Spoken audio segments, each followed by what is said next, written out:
السلام عليكم شباب، رجعنا لكم فيديو جديد وهالمرة عندنا هذا التابلت الاس ام تي 560. هذا التابلت طبعا الاصدار الاندرويد مالته الاصلي مال الشركة هو 4.4.4.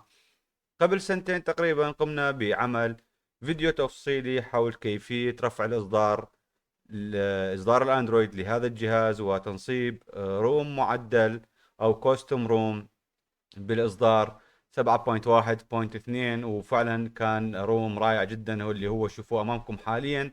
طبعا كيفيه تنصيب هذا الروم راح اترك لكم الرابط مالته في صندوق الوصف، وايضا راح يظهر امامكم حاليا في اعلى الشاشه على اليمين او على اليسار. ولكن بالفتره الاخيره مع الاسف بعد ما قامت شركه جوجل بالتحديثات الاخيره ووقفت الدعم عن اصدارات اندرويد لحد الاصدار 8 او الاندرويد 8، فوجب انه ننزل اصدار اعلى من ال 7.1.2 حتى نستطيع تشغيل اليوتيوب. وهذا الاصدار الجميل اللي بقينا نستخدمه سنتين او ثلاثة، لو جينا حاولنا نشغل اليوتيوب عليه راح نشوف انه يعطينا ايرور ويقول لنا انه هذا الاصدار من اندرويد ما بعد يدعم تشغيل اليوتيوب مثل ما تشوفون امامكم. الحل هو برفع الاصدار الى اصدار اعلى. طبعا بعد البحث واجراء العديد من التجارب وجدت روم معدل خاص بالاس ام تي 560 راح يدعمها بشكل جيد، عدا وجود بعض الاشكالات من ضمنها عدم تشغيل الكاميرا، والاشكال الثاني هو عدم القدرة على تدوير الشاشة، والاشكال الثالث هو عند الاقلاع او عند تشغيل الروم راح يعطيك رسالة خطأ لازم تجتازها بالضغط على موافق او تجاهل الرسالة. فخلينا نقوم حاليا بتطوير الروم من الإصدار 7.1.2 اللي هو قمنا بتطويره سابقا، ونرفع الإصدار إلى 8.1 الأوريو. فشلون راح نسوي هذا الشيء؟ راح نطبق الخطوات سوية. طبعا للأخوة اللي عندهم التابلت مالتهم يحمل الإصدار 4.4.4 يقدرون يرجعون للدرس اللي موجود بصندوق الوصف أسفل الفيديو، يرفعون الإصدار مال التابلتات مالتهم إلى الإصدار 7.1.2 وبعدين يكملون ويانا عملية رفع الإصدار من 7.1.2 إلى الإصدار 8.1 اللي راح نقوم بتنفيذ كيف يعني راح نقوم بتطويره سويه. فخليكم متابعين وياي خطوه بخطوه حتى لا يصير اي اخطاء. طبعا اول شيء احرص على انه يكون النظام مالتك نظيف. اذا كان النظام مالتك مليء بالاخطاء والالعاب والبرامج، يفضل انه تفوت على الكوستم ريكفري او الريكفري المعدل وتدخل على التي دبليو ار بي، ومن نافذه الويب تضغط ادفانس ويب، وبعدين من الادفانس ويب تحدد ثلاث خيارات اللي هي الداتا والكاش والارت كاش، وبعدين تعمل سويب تو ويب وصفر الاعدادات مال الجهاز مالتك وتفتحه بهذا الشكل يكون الروم نظيف. وبعدها نبدا بتطبيق خطوات تطوير الاصدار الى الاصدار 8.1. فخلينا نروح نبلش على بركه الله. اول شيء راح نقوم به هو ربط الجهاز بجهاز الكمبيوتر بهذا الشكل، يعني ربط التابلت بجهاز الكمبيوتر عن طريق منفذ اليو اس بي. فبعد ربط الجهاز بهذا الشكل هنا يطلع لنا خيارات الربط، فنختار الترانسفير فايل اللي هو الخيار الثاني حتى نتيح او ندعم نقل البيانات او نقل الملفات بين الكمبيوتر وجهاز التابلت. بعد ما اخترنا الخيار الثاني وحاليا الجهاز المفروض ربط بالكمبيوتر، خلينا نروح الى الديسكتوب ونروح الى الماي كمبيوتر. راح نشوف انه الجهاز ظهر امامنا بهذا الشكل. ندخل على الجهاز وندخل على الذاكرة الداخلية. اذا عندك ملفات او مخلفات باقية من الجهاز او من تطوير الجهاز سابقا مثل هذا وهذا الملف اللي استخدمناهم بعملية التطوير سابقا، هذول الملفات احذفهم حتى توفر مساحة بالنظام او بالذاكرة الداخلية مال التابلت. فنحذف هاي الملفات ما لها داعي. وطبعا راح يكون عندنا مساحة كافية لإضافة ملفات جديدة. مثل ما تشوفون حاليا لو رجعنا عندنا تقريبا 4 جيجا بايت فارغة. فندخل إلى الذاكرة الداخلية وراح نرفق ملفات، راح اترك لك الرابط مالها ايضا بصندوق الوصف. الملفات اللي نحتاجها طبعا راح نجي هنا. اول ملف راح نحتاجه هو التي دبليو ار بي المحدث اللي هو الاصدار 3.5. هذا راح نحتاجه الملف. والملف الثاني اللي راح نحتاجه اللي هو الاوبن جي ابس الخاص بال 8.1، وراح نحتاج اللاين ايج ال 15.1. هاي الثلاث ملفات راح تلقى الرابط مال التحميل مالتهم كلهم بصندوق الوصف. تحملهم، ورا ما تحملهم راح تقوم بأخذ هاي الملفات الثلاثة، 1 2 3، ترفقهم داخل التابلت بالذاكرة الداخلية، تسوي لهم كوبي، ونروح نرفقهم بهذا الشكل داخل التابلت، نلصقهم هنا.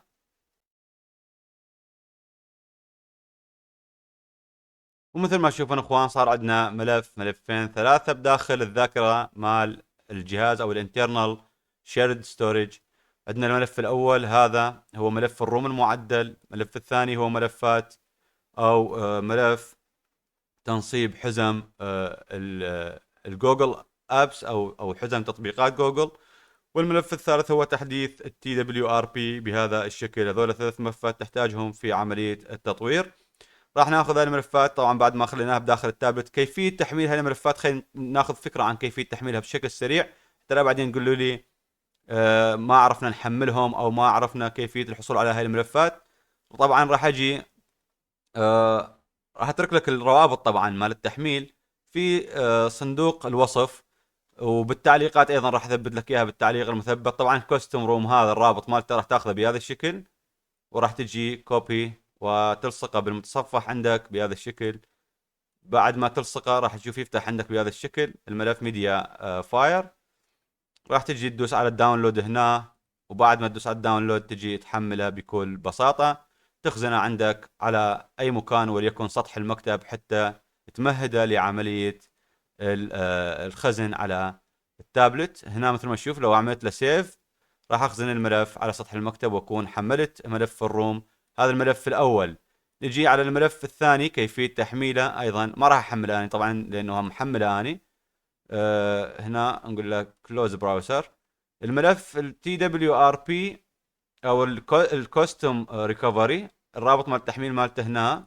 راح تاخذ هذا الرابط، راح تلقاه موجود عندك مثبت بالتعليقات وايضا بصندوق الوصف. بعدين تاخذه على متصفح من الانترنت جوجل كروم او غيره وتلصقه، وتروح الى الصفحه الخاصه بالتحميل.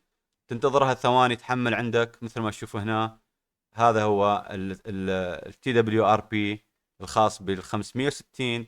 طبعا تقدر تجي تحمله عن طريق هذا الرابط او هذا الرابط اي كان، لنفرض هذا الرابط. بعد الضغط عليه تنتظر هذا العداد يخلص، وبعدها تقوم بعملية تخزين الملف اللي راح يتحمل وياك. مثل ما تشوف هسه راح تبدأ عملية التحميل. مثل ما تشوف هنا لو قلت له سيف از سطح المكتب تي دبليو ار بي 3.5، راح اقوم بخزنه على سطح المكتب او الغيه بهذا الشكل. فاني الغيته لانه عندي محمل. هذا الملف الثاني. الملف الثالث اللي تحتاجه في عمليه تطوير الاصدار مالتك الى 8.1 هو ملف الاوبن جي ابس. تدخل على المتصفح ايضا وتاخذ الرابط اللي تارك لك اياه اني وتلصقه بهذا الشكل. راح تروح على موقع الاوبن جي ابس وتجي هنا تختار الارم، وهنا تختار الاصدار اللي هو 8.1، وبعدين تجي تختار نسخة البيكو اللي هي الاخف بين النسخ، وتعمل له داونلود من هذا المكان وتقوم بالتحميل بشكل مباشر. لو جينا ضغطنا على الداونلود راح ننتظر ثواني مثل ما تشوفون، وبعدها مباشرة تبدأ عملية التحميل بهذا الشكل. ونقول له سيف از، او نختار المكان اللي نريد نثبت به ويكون سطح المكتب، ونقول له سيف. راح يتحمل ويانا الملف. انا اريد الغي العملية مال التحميل لانه انا محمله مسبقا. فهاي الثلاث روابط راح تلقاها موجودة عندك. طبعا هذا الدرس خاص بالاس ام تي 560، وبالمستقبل القريب ان شاء الله راح نذكر تفاصيل تخص الاس ام تي 561، كيفية تطويره ايضا باذن الله بالقريب العاجل. هذا كل ما نحتاجه حاليا. هاي الثلاث ملفات بعد ما قمنا بارفاقها داخل الذاكرة الداخلية مال الجهاز، حاليا نقدر نجي نسد هاي النافذة ونقوم باطفاء الجهاز بهذا الشكل، وننتزع الشاحن او كيبل الربط على الكمبيوتر ما نحتاجه بعد. حاليا الجهاز قاعد يسوي عملية اغلاق او شاوتينج داون. خلينا نروح الى الهاند بهذا الشكل حتى تضح الصورة امامكم. حاليا التابلت منطفي بشكل كامل ومرفق بداخل الملفات اللي قمنا بتحميلهم. زر رفع الصوت وزر الباور وزر الهوم بهذا الشكل. من تشتغل الشاشة نفصل ايدنا عن زر التشغيل وندخل الى وضع الريكفري المعدل. الاصدار الحالي من الريكفري المعدل لو تجي تلاحظ هنا عندك على الشاشة هو الاصدار 3.0.2.0. هذا الاصدار ما راح نقدر عن طريقه نثبت الاندرويد 8. فش نسوي؟ اول خطوه نقوم بتطوير التي دبليو ار بي عن طريق الزر الانستول. هذا مكان اللي تشوفه به الانستول، ندوس عليه، ننزل تحت، راح نجي نشوف انه عندنا ملفين، ملف الروم زائدا ملف الاوبن جي ابس، هو ملف ملف الريكفري المعدل غير ظاهر امامنا. حتى يظهر امامنا هنا عندنا زر الانستول ايمج. نحن الملف عندنا على شكل ايمج، فندوس انستول ايمج، راح ننزل تحت، راح نشوف الملفات اللي كانت ظاهره امامنا قبل شويه اختفت وظهر محلهم ملف تي دبليو ار بي 3.5. ندوس عليه بهذا الشكل ونقول له ريكفري. هنا نختار ريكفري ونجي نقول له سويب تو كونفيرم فلاش بهذا الشكل.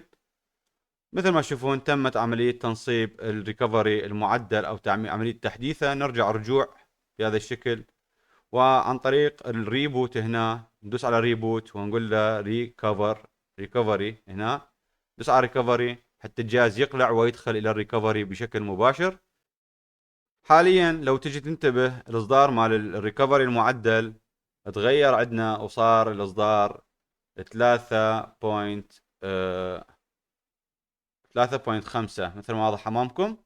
اصدار الريكفري صار عندنا 3.5.2. رفعنا الاصدار مال ريكفري كخطوه اولى في عمليه تطوير النظام. حاليا نقدر نجي ندخل الى الانستول مره اخرى.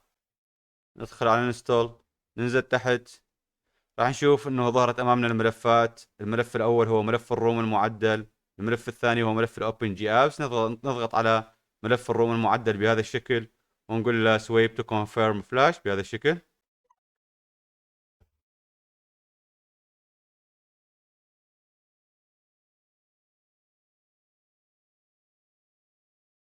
مثل ما تشوفون هنا بعد أن أتممنا تنصيب الروم المعدل، أول خطوة راح نقوم بها اللي هي الويب كاش دافلوك بهذا الشكل، ونقول له سويب تو ويب، ونجي نرجع رجوع يعني من هذا المكان ورجوع مرة أخرى، ونروح ننصب الأوبن جي أبس من هنا، ندوس عليه ونقول له سويب تو كونفيرم فلاش بهذا الشكل، وننتظر حتى إتمام عملية التنصيب.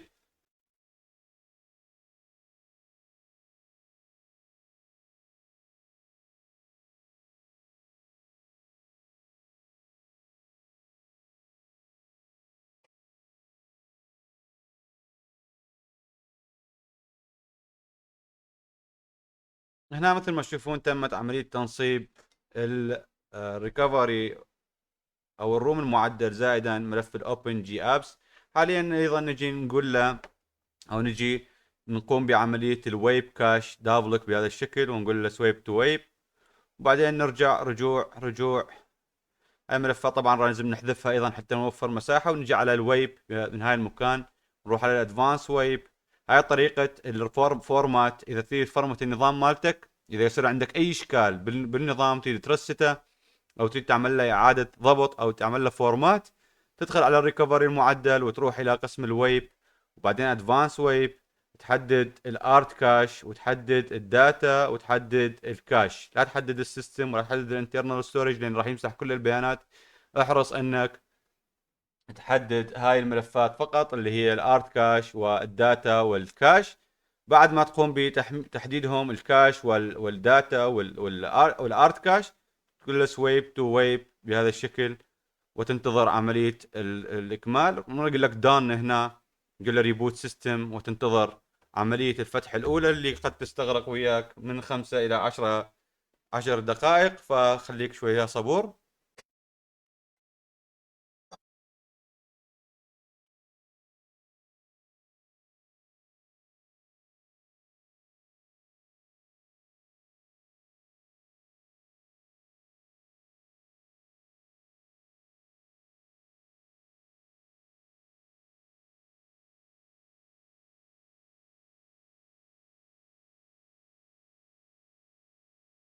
فتح ويانا النظام مثل ما تشوفون، وظهر ويانا الخطأ الأول مثل ما تشوفون هنا speech service by Google has stopped.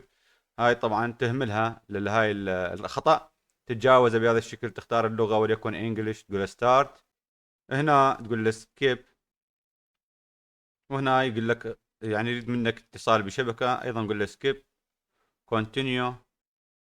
هنا الوقت والتاريخ إذا كان عندك صحيح بقي، وإذا كان عندك خطأ قم بتعديل الوقت والتاريخ. هنا يقول لك كاميرا هاز ستوبت، كاميرا أيضا انطت ايرور، نتجاوزه بهذا الشكل ونقول له next، نقول له next. هنا هاي الخيارات خليها مفعلة، نقول له accept. هنا تريد خليه، تريد تشيله بكيفك هذا الايرور، شيله بهذا الشكل، نقول له next، وهنا تقول له start، وفتح ويانا الروم مثل ما تشوفون بهذا الشكل. لو جينا دخلنا على القائمة راح نشوف انه الاصدار مالتنا صار. فتنا على الاعدادات، خلينا نفتح الاعدادات ونشوفكم الاصدار حاليا. system about tablet، الاصدار الحالي هو 8.1.0. لو جينا ضغطنا عليه اكثر من ضغطة تظهر على ويانا علامة الاوريو بهذا الشكل. نرجع نضغط على ندخل على يعني النافذة الرئيسية. حاليا التابلت جاهز للاستخدام. مثل ما ذكرنا في بداية الفيديو اخوان، مشاكل هذا الروم هي الاخطاء اللي تظهر يعني مع بداية التشغيل، خطأ الكاميرا وخطأ السبيتش سيرفيس، جوجل سبيتش سيرفيس. هذول الخطأين راح يظهرون عندك كل بعد ما تطفي الجهاز وشغله يظهرون عندك، تتجاوزهم بكل بساطة، ما عندك مشكلة بيهم. المشكلة الثانية الكاميرا ما راح تشتغل عندك. لو جينا شغلنا الكاميرا ينطينا ايرور مثل ما تشوفون، الكاميرا ما راح تشتغل. الخطأ الثالث وهو عدم القدرة على تدوير الجهاز. يعني لو نحن شفنا هنا انتبهنا، عملية التدوير او الاوتو روتيت شغالة، ولكن لو جينا قلبنا الجهاز بهذا الشكل ما راح تشتغل عندنا عملية التدوير. هاي المشاكل اللي موجودة بهذا الروم. عدا ذلك ما شفت به مشاكل اخرى. وايضا انت تقدر تجرب الروم وتكتشف اذا بي اشكالات اخرى تكتب لنا اياها بالتعليقات.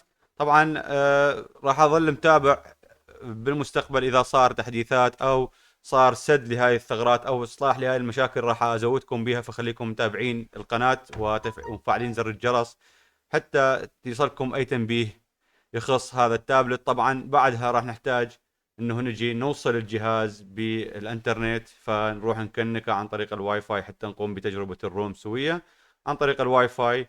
نجي نكنك على الشبكة مالتنا، وراح ادخل الباسورد ونواصل. يا شباب قمت بايصال التابلت بالانترنت عن طريق الواي فاي. هنا نجي نقول له رجوع بهذا الشكل. حاليا التابلت موصول بالانترنت مثل ما تشوفون. لو جينا دخلنا على البلاي ستور بهذا الشكل راح يطلب من عندنا حساب، ندخل له حساب.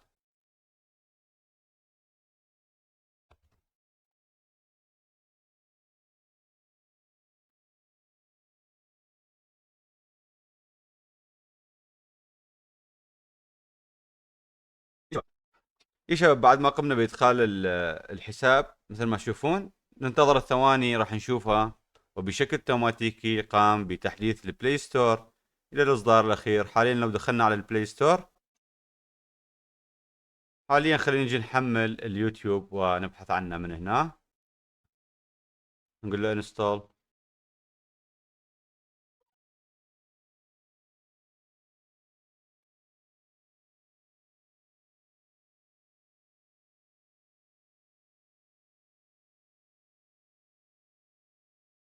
طبعا قمنا بتثبيت اليوتيوب مثل ما تشوفون. طبعا تقدر تثبت اي برنامج تحتاجه مثل جوجل كروم، مثل الفيسبوك، مثل الواتساب، اي برنامج راح تحتاجه راح تقدر تثبته بكل سهولة. طبعا يدعم الجهاز تثبيت كل البرامج حتى التيك توك لو تشوفون متاح وقابل للتنصيب. احنا راح نكتفي بفحص الجهاز مع اليوتيوب، فنجي نشغل اليوتيوب من هنا.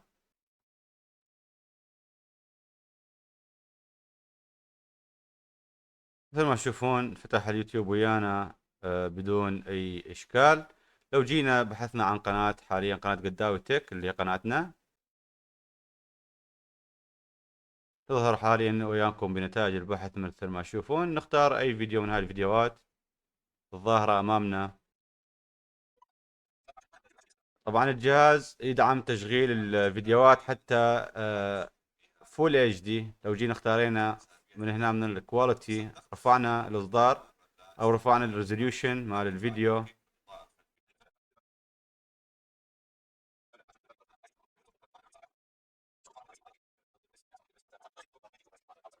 مثل ما تشوفون الاخوان اليوتيوب شغال عندنا بدون اي اشكالات.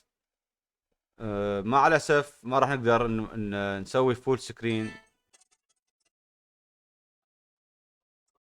نرفع الريزوليوشن الى فول اتش دي، حاليا 1080، واليوتيوب شغال عندنا بدون اي اشكالات. والمشكله الوحيده مثل ما اتفقنا اخوان انه ما راح نقدر نسوي فول سكرين، ولو سوينا فول سكرين بهذا الشكل راح تنعرض الشاشه الكامله بهذا الشكل، وما راح نقدر نكبرها على الشاشه بشكل كامل.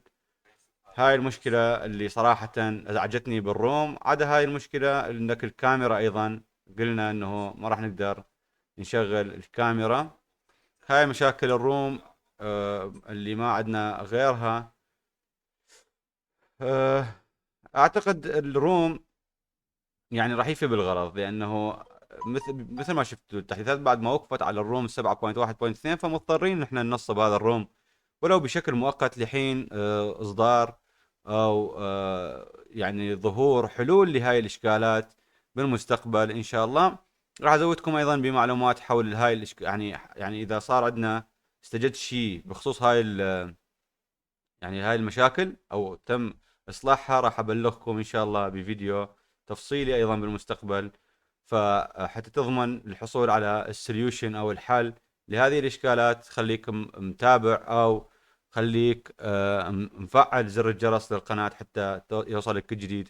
طبعا باخير الفيديو قبل ما انهي، الاخوة اللي صار عندهم اشكالات في عملية التنصيب ويريدون يرجعون الى الروم الاصلي للجهاز، خليني اشرح لكم على وجه السرعه كيفيه تحميل وتنصيب الروم الاصلي للجهاز في حاله انه ما حبيت الروم، او مثلا تحب ترجع الى الروم الاصلي الاساسي مال الجهاز اللي هو ال 4.4.4، حتى ترجع مثلا اما تستخدم الروم الاساسي او ترفع الى الاصدار 7.1.2 مره اخرى.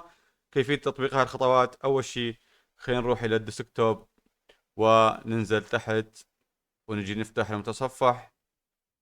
طبعا نجي بمحرك البحث الجوجل، نكتب سامسونج اس ام تي، اس ام فراغ او شارحة تي 560 ستوك روم.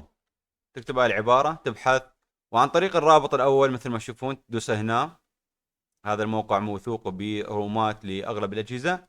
طبعا كل المواقع اللي ظهرت عندك بنتائج البحث تقدر تحمل عن طريقها، ولكن هذا الموقع يعطيك تفاصيل او يعطيك رومات مفصلة لجميع الدول. تجي تختار، تجي هنا تختار الدولة وليكن العراق او تركيا مثلا. بعد ما تختار الدولة الخاصة بيك تجي هنا تنزل تحت، راح تشوف انه يعطيك الرومات المتاحة. هاي الرومات كلها، هذا ال 4.4.4 4.4.4 كلها هذه رومات خاصة بجهازك. ولكن هنا مثل ما تشوفون عندك الفول فايلز، هذا الروم الكامل اللي يتكون من 3 ملفات او ما يسمى روم الاصلاح. حتى لو كان الجهاز مالتك ميت تقدر عن طريق هذا الروم يعني تعيد برمجته بشكل كامل. فراح يتكون هذا الملف عندك من 3 ملفات، ترفقها ببرنامج الاودن وتقوم باصلاح او اعاده تنصيب الجهاز الى وضع المصنع. بعد ما تدوس هنا على هذا الرابط بهذا الشكل، تجي تظهر عندك النافذه مال التحميل بهذا الشكل. عندك هاي كلها روابط تدعم عمليه التحميل. الرابط الاول يحتاج منك حساب جوجل هنا عن طريق المتصفح. اي موقع من هاي المواقع راح تضغط عليه راح تقدر تحمل الروم الاصلي. بعد تحميل الروم الاصلي، طبعا انا محمله عندي اياه، خلينا نسد هاي النافذه. بعد تحميل الروم الاصلي تجي تنصبها على الجهاز بهذه الطريقه. تفتح برنامج الاودن اللي قمنا بشرحه بالفيديو السابق، اللي هو الخاص بكيفيه تنصيب الاصدار 7.1.2. طبعا تفتح برنامج الاودن بهذا الشكل وتجي تختار من هاي النافذه الاي بي، وراح تجي على المكان اللي حطيت بها الروم انا هذا الروم حملته من نفس الموقع اللي شرحت لكم اياه قبل شويه. فاجي اختار ملف الاي بي بهذا الشكل واقول له اوبن. انتظر ثواني لحد ما يقوم بعمليه تحميل. مثل ما تشوفون هنا يقول لي بليز ويت، انتظر قليلا او ارجوك انتظر. حمل وياي الملف الاول. اجي اقول له هنا البي ال، واجي اختار ملف البي ال من هنا واقول له اوبن وانتظر ثواني. حمل ملف البي ال. اجي اختار ملف السي اس سي واجي اختاره من هنا سي اس سي واقول له اوبن. هنا حملت الملفات الثلاثه الخاصه بالروم الاصلي. وحتى اقوم بتنصيبها راح ادخل الجهاز في وضع الداونلود. خلينا نروح الى وضع او انتم جاي تشوفون حاليا على الشاشه عندكم، او خلينا نروح الى وضع الهاند مثلا ونعلمكم كيفيه تنصيب الروم. طبعا حاليا الروم حاليا هذا ال 8.1 شغال ويانا. اريد اعطيكم ملاحظه قبل ما اعلمكم كيفيه استعاده الروم الاصلي. هاي الشاشه راح تظل شغاله عندك هيك. هاي الشاشه راح تصرف عندك الشحن، فحتى توفر الشحن تدخل على الاعدادات وتطفي هذه الخاصيه. خلينا نروح نطفيها سوية من الاعدادات. نروح الى الديسبلاي، نجي هنا ادفانسد، نجي هنا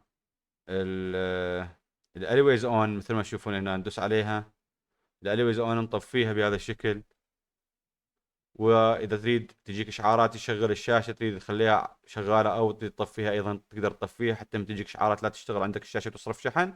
حاليا طفيناها الخواص، ولو جينا طفينا الجهاز راح نشوف يطفى بشكل كامل.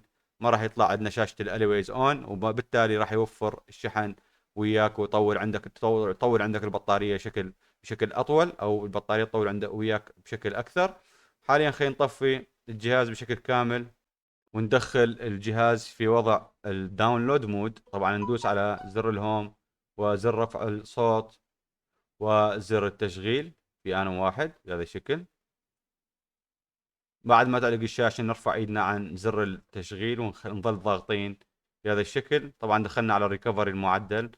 خلينا نروح الى الريبوت ونقول له باور اوف، نطفي الجهاز. زر خفض الصوت بهذا الشكل، زر خفض الصوت وزر الهوم. خفض الصوت وزر الهوم. ريكفري معدل ندخله بزر رفع الصوت. الداونلود مود ندخله بخفض الصوت. هوم خفض الصوت. تشغيل بهذا الشكل. دخلنا الى وضع الداونلود. هنا يقول لي فولوم اب تو كونتينيو، فندوز فولوم اب بهذا الشكل. دخلنا الى وضع الداونلود مود. حاليا خلينا نروح الى وضع الديسكتوب مره اخرى. الجهاز ظهر امامكم بالشاشه العلويه. بعد ما قمنا بتحميل الروم وارفقنا الملفات اللي هي البي ال والاي بي والسي اس سي، نجي نربط الجهاز التابلت نربطه بالكمبيوتر بهذا الشكل. بعد ما ربطناه لو تنتبهون على برنامج الاودن ظهر عندنا هنا علامة الكوم 10 او الاي دي كوم فعل عندنا وصار عندنا باللون الازرق. لو قلنا له ستارت حاليا راح يقوم بعملية تنصيب الروم الاصلي على الجهاز. يظهر عندك هنا فرد تحميل باللون الازرق، ولحد ما ينتهي الجهاز راح يعيد الاقلاع بشكل مباشر. وبهذا تكون رجعت الجهاز الى وضع المصنع ونصبت الروم الاصلي على الجهاز. هذا كل شيء اللي حبيت اوضحه بفيديو اليوم. اتمنى يكون الفيديو عجبكم. اذا عجبكم الفيديو لا تنسونا من الاعجاب بالفيديو والاشتراك بالقناه وتفعيل زر الجرس. كان وياكم سيف قدامي قناه قداوي تك. في امان الله اخوان.